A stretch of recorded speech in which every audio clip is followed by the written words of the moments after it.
Rikthehemi sërish në studio për të diskutuar për situatën e festave të fundvitit, ndërkohë një mik i Euronews dhe i studios time na bashkohet këtë moment e Feriolt Ozuni, ekspert i turizmit në vend. Faleminderit që jeni me ne. Përshëndetje. Gëzuar dhe mbarësi për ty dhe familjen. Gjithashtu. Nuk besoj se do të shqetësoj zëri im sot i ngjirur në këtë bisedë. As pak. Si ka qenë, mund të themi, nata e kaluar me familjen dhe këtë herë besoj zgjodhet që të festonit në Shqipëri se jeni mes disa destinacioneve gjithmonë. Për atëherë, ne jemi shqiptarët në përgjithësi janë një popull i cili pranon më shumë festimet brenda familjes se sa jashtë në ambiente publike apo në ambiente më të mëdha siç mund të jenë restorantet apo darkat gala nëpër hotele. Vitet e fundit ka filluar dhe në Shqipëri ky trendi që të dalim më shumë jashtë familjes, nga ku ka dalë edhe termi i bukur shqiptar deri në 12 me të shtëpisë dhe pastaj jashtë, por si vjet kam parë një tendencë shumë të madhe për të mobilizuar shqiptarët o brenda familjes ose në ambientet jashtë që në fillim, pra jo më kjo ndarja historike që kemi pas bërë më përpara. Unë, ashtu si shqyë theksuat si vjet në Shqipëri, mundohem që të jem gjithmonë pranë familjes, duke qenë se prindrit janë këtu dhe të bashkohemi të gjithë në festën tradicionale, se më shumë është tradita e qenit brenda familjes se sa e të festuarit në vetvete. Dhe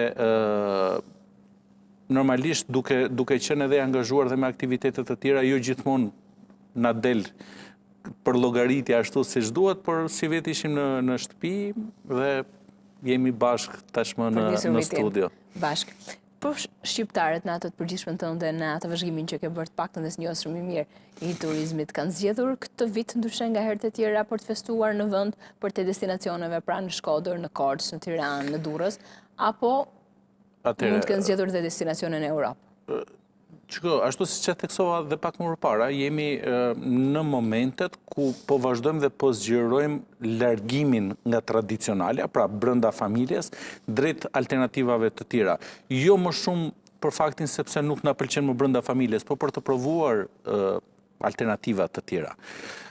Normalisht që grup mosha e cila lëviz më shumë jashtë familjes është ajo nga 24-25 vjeç deri në 20-25 vjeç, të cilët ose janë pa fëmijë ose janë i kanë mësuar fëmijët që të lëvizin lart e poshtë, pra nuk është se kanë problem lëvizjen me spont për mua. Me familjet. Pikërisht sepse janë shumë familje të cilët për shkak të ndoshta distancave, kohës, motit, kliman, ndryshimet, lëvizjet, bagazhet, janë shumë gjëra që mund ta pengojnë. Por si vjet, normalisht duke ndikur trendin e ndoshta 7-8 viteve të fundit me atë pauzën gjatë periudhës së pandemisë, kemi një rritje të personave, pra të shqiptarëve, të cilët kanë lënë familjet, festimet në familje për alternativat e tjera.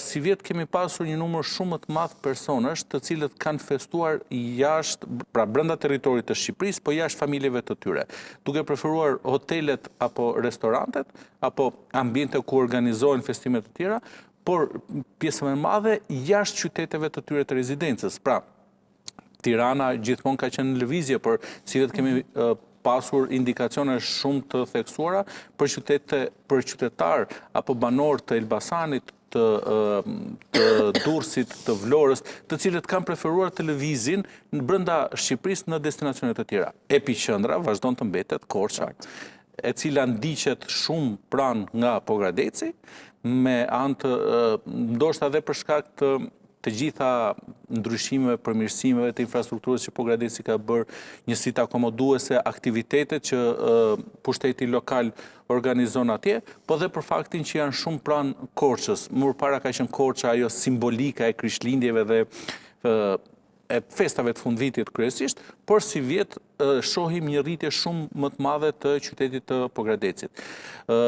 Ajo çka bie më shumë në sy si vjet është edhe fakti që ndryshe nga vitet e tjera, kemi një numër më të madh hotelesh Bregdetit, të cilët kanë pasur aktivitete për festat e fundvitit. Pra nuk i kanë mbyllur, ashtu si ndodh rëndomt në Bregdet, pra përfshirë këtu nga Shëngjini edhe deri në Sarand, pra nuk është se i kanë mbyllur hotelet në tetor apo fillim nëntori dhe t'i hapin në mars, por kanë pasur periudha ku kanë pasur aktivitete, pra kanë funksionuar hotelet, dhe kjo si rezultat i kërkesave, jo vetëm nga qytetarët vendas, pra shqiptarët, qofshin ta të Shqipërisë apo dhe të Kosovës, por edhe nga kërkesat e turistëve tuaj, që kjo është më sakt përfitimi më i madh, qoftë për imazhin e Shqipërisë turistike, qoftë për ekonominë tonë. Është në nivelin makro.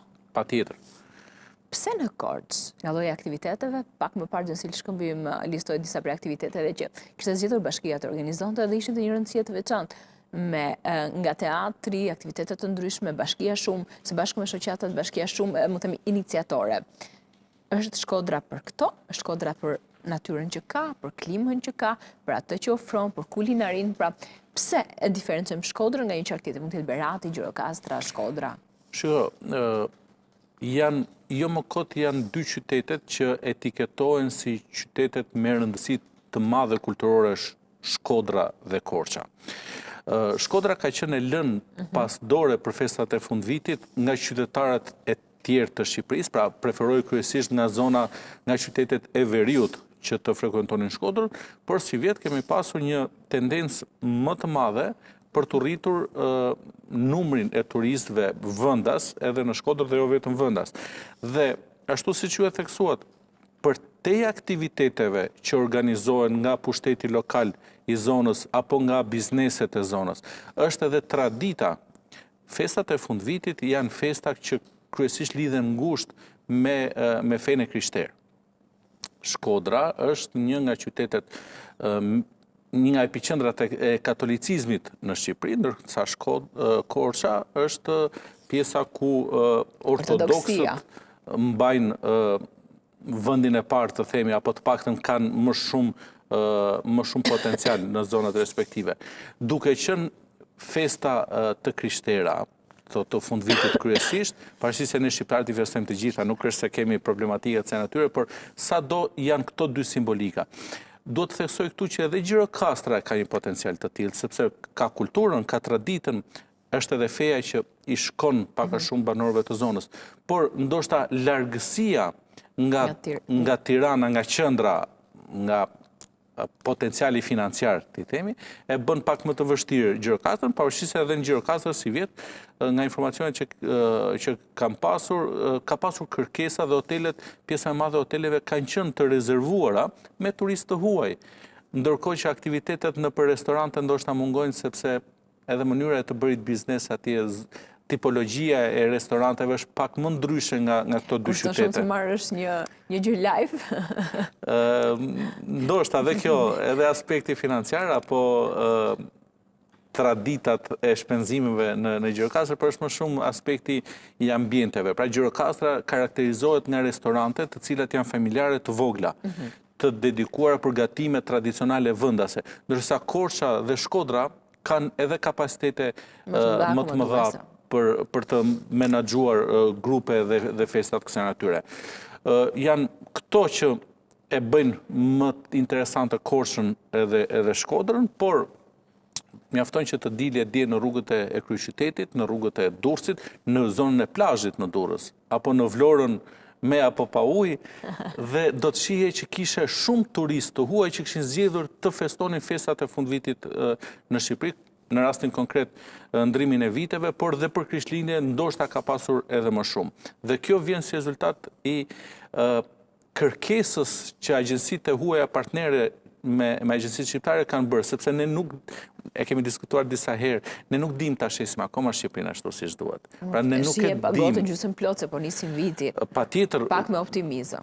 Optimizmi, unë jam më shumë realist se sa optimist apo pesimist, por duke mos ditur ta shesim ne, na mësuan të tjerët, që shiko, ne u sjellim, ju organizoheni. Dhe kemi filluar të paktën 3-4 vitet e fundit masivisht.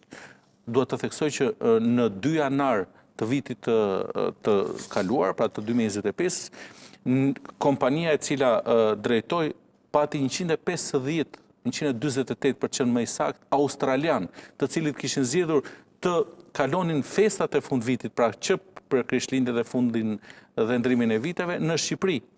Pra janë kërkesat, jo se ne ditëm që ta bëjmë, dhe duke na treguar të tjerë, tash ne fillojmë edhe zgjerojmë gamën e shërbimeve. A kemi një element, më të themi, karakteristik që është ioni që të huajt mbase janë 10 huaj nga Australia, Italia, apo kudo që e kam parë kur kanë festuar për të parë dhe mbase kanë përhapur tek miqtë e tyre. Pra një element që mund të jetë ioni në mënyrë se si ne festojmë, si ne e kremtojmë një fest. Për te shashkave apo fishek zjarreve vënd e pa vënd, që jemi të sinqert, nuk është të ndodhin vetëm tek ne, janë gjithandej.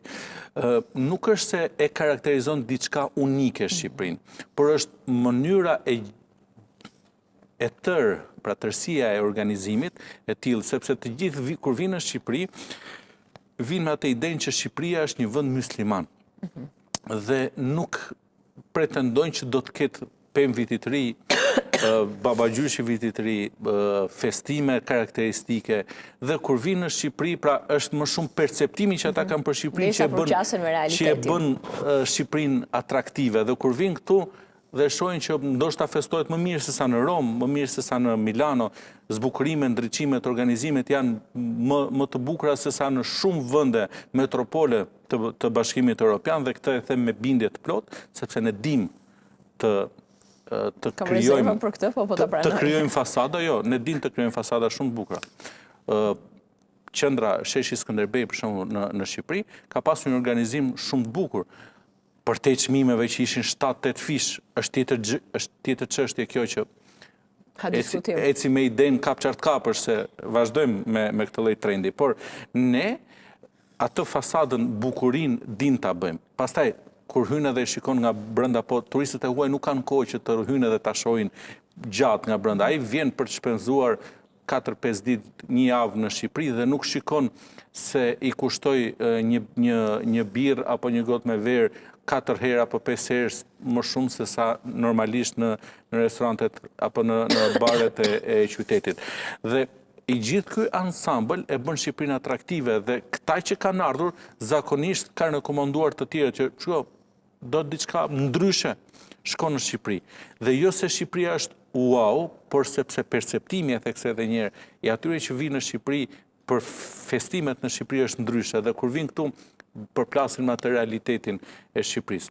Dim të organizojmë, fishek zjarret i kishim shumë të bukura, nga të gjitha anët, që në datë 25 dhjetor, por... Jemi pas kom haruar në to, po, që në orën 21 të mbrëmjes nisën fishek zjarret. Pak shqetësim, pase për fëmijët, për familjarët, por besoj të mirë kuptueshme në atë festës. Mëse normale, tashi, shiko, duhet të kuptojmë edhe ata që festojnë më shumë apo më hiperaktiv se sa duhet, edhe ata që kanë frikë apo shqetësohen nga zhurmat se janë të shumë. Ndodh gjithandej. Pra, timi mos jemi më katolik se papa kur i thonë, sepse janë gjëra që ndodhin. Por ajo çka më bën përshtypje më shumë është përsa i përket fishek zjarreve, si vjet kemi pasur më pak pakujdesit, paktën me çfarë është raportuar nga mediat deri tani, sepse kemi pasur më pak probleme ka gjithmonë, por kanë qenë më pak. Ndoshta edhe policia ka qenë më në gatishmëri, ka mësuar nga vitet e shkuara, ka qenë e ka kontrolluar ndoshta territorin më mirë, po dhe popullsia ndoshta është ndërgjegjësuar. Pra, jo vetëm roja e ruan vreshtin, por edhe ndërgjegjësim është kur bashkia, cila do qoftë ajo në këtë rast Tirana, organizon festën e fishek zjarreve në orën 12. Kur shohim në qytetarë që secili në mënyrën e tij, në orën që ai do, në momentin që ai do, ka fishek zjarre në shtëpinë e tij, që mund të jenë shënuar dhe problematikat pak deri tani, kanë qenë raste sporadike, por do të presim levimin nëse do të ketë raportime pak më të zbardhura, më konkrete, s'është normale. Pra ndërkohë që të paktën nga autoritetet është të njoftuar që ka patur kontrolle për shitjen e lëndëve piroteknike për t'i evituar këtë problematika.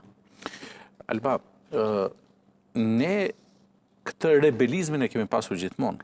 Tani ti këtë gjë e bën në Rom, thënë ndryshe.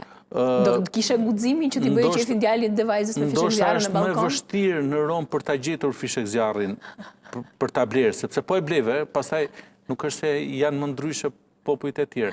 Problemi është që izolohet apo limitohet kjo gjë që në burim. Pra, kush e fut? Kontrollohet kush e fut. E futi ky person, kujt ja shiti?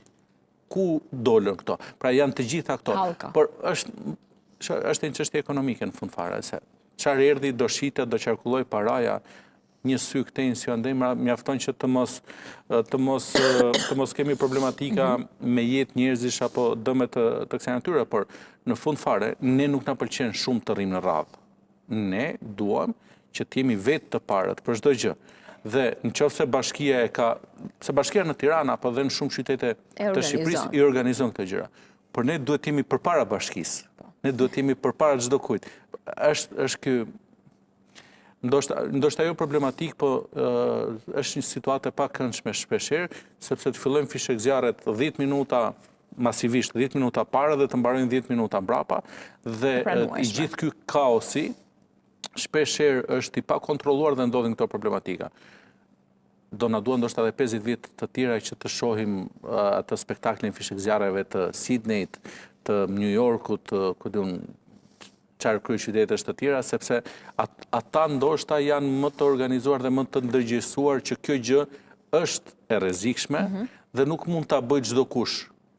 Por kjo jemi ne, kjo na karakterizon nga shumë popull të tjerë dhe ndoshta kjo është edhe një nga arsyet se pse ne kemi këtë numër turistësh që vazhdojnë të vinë në Shqipëri. Tani, jam kurioze ç'do më thuash apo cili është mendimi jot sa i takon çmimeve të kripura në shesh. Pra, është një shesh i bukur me të shtëpiza shumë të bukura që i kemi marrë si model nga sheshet e Europës, por shohim se çmime që basas nuk përputhen apo nuk i parafrohen cilësisë së produkteve që ne konsumojmë apo blejmë.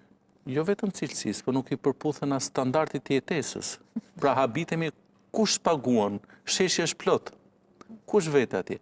Pra do të thotë që për të mos bërë një analizë shumë gjatë, populli ca para i ka më janë nga burime të ndryshme, nga një ekonomi gri, nga disa të ardhura ndoshta që vinë nga emigracioni, apo vjen çuni dajes nga Anglia apo nga Belgjika dhe nxjerr gjithë fisin sepse do t'u bëj qefin dhe nuk i llogarit këto gjëra. Problemi është që këto janë aktivitete ekonomike sporadike, pra që ndodhin 30 ditë, 45 ditë dhe pastaj zhduken dhe njerëzit harrojnë. Nëse do të ketë një ndërgjegjësim, do të ketë dhe bojkotim. Ka qenë kjo tendenca për të bërë një paralelizëm me një vend që ndoshta nuk është shumë larg nga ne në aspektin e as mentalitetit. Pra, Rumania si vjet, pra qyteti i Krajovës, që është rreth 200 km nga Bukureshti, ka pasur tregun e Krishtlindjeve më të bukur në Europë, të kategorizuar. 10-12 ditët e para çmimet ishin katastrofë të larta, sepse kërkesa ishte shumë e madhe dhe njerëzit menduan se mund të përfitojnë. Mjafton që vajti ajo që ne i quajmë drejtoria e përgjithshme të tatimeve, vetëm sa shkeli atje dhe u stabilizuan të gjitha çmimet atje ku duhet. Shnuan ata gjobat e tyre që kishin për të shnuar, por ndërgjegjësimi u bë automatikisht menjëherë sapo kontrolli vajti. Është dëshira e institucionit për t'i mbajtur gjërat nën kontroll. Jam i bindur që çmimet janë më të larta edhe në Vjenë, edhe në Munich, edhe në Bratislavë, edhe në Paris. Por konvenon me atë që merr. Pikërisht konvenon me atë që merr dhe diferenca mes asaj çka duhet të jetë çmimi dhe asaj çka është realisht nuk është 7 fishi. Pra, mund të shkojmë në rastin më të keq 2 fishi. Sepse zona është me selekte, kërkesa është shumë e madhe, maksimumi 2 fishi. Po jo 7 fishi. Pra, unë kam parë faktura, vetë me thënë drejtë nuk kam shkelur, por kam parë faktura të dërguar nga persona që kanë qenë atje, për një birë e cila nuk flas për në supermarket, e cila kushton 1500 lekë vjetra, pa 150 lekë të reja, por në për lokale e cila ajo birë mund të kushtoj 500 dhe 600 lekë të reja, atje 35.000 lekë vjetra, apo 3.500 lekë të reja. Pra, pikërisht 7 fishi i vlerës së një bari në blok apo në këto zonat më elitare të Tiranës. Dhe ky është një abuzim. Pra, këtu do të shkoj shteti dhe të kontrolloj, por shpeshherë shteti është palë me këtë. Jo sepse i thotë që rritet çmimi, po sepse tarifa që shteti mund të ketë vënë, sepse duhet analizuar nga të dyja nga të dy anët e medaljes. Pra tarifa që i ka vënë për atë kioskën apo për atë vendin ku organizohet aktiviteti respektiv, mund të jetë shumë e lartë. Dhe e vetmja mënyrë për të rikuperuar është që të ja faturoj popullit. Populli i shkret është ai që i mban gjithmonë mbi kurris hallet.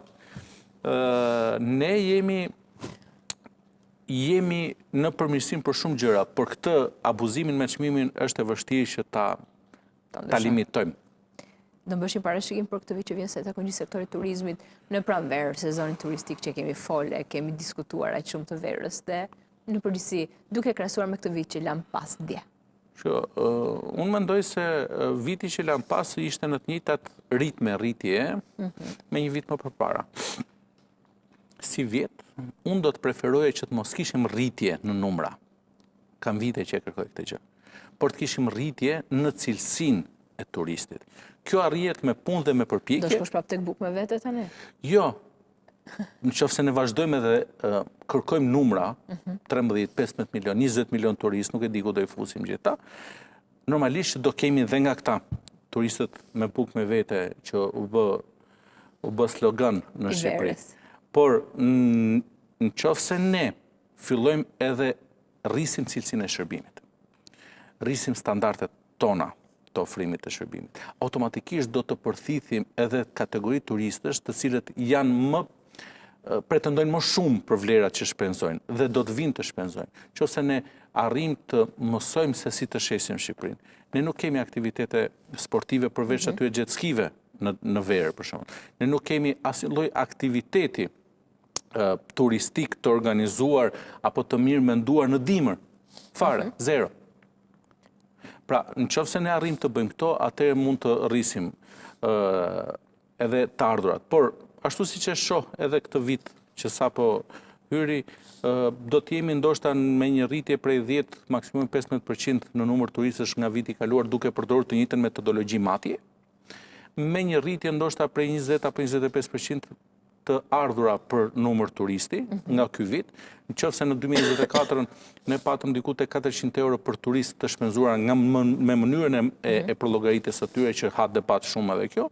Si vjet, unë shpresoj që të jemi të paktën mbi 500, pra 2025-a që u mbyll, të jemi mbi 520-530 euro për person, me qëllim që në 2026 të pretendojmë të arrijmë me të njëjtën metodologji matje dhe për llogaritje, të paktën tek 600 apo 650 euro për turist të shpenzuara.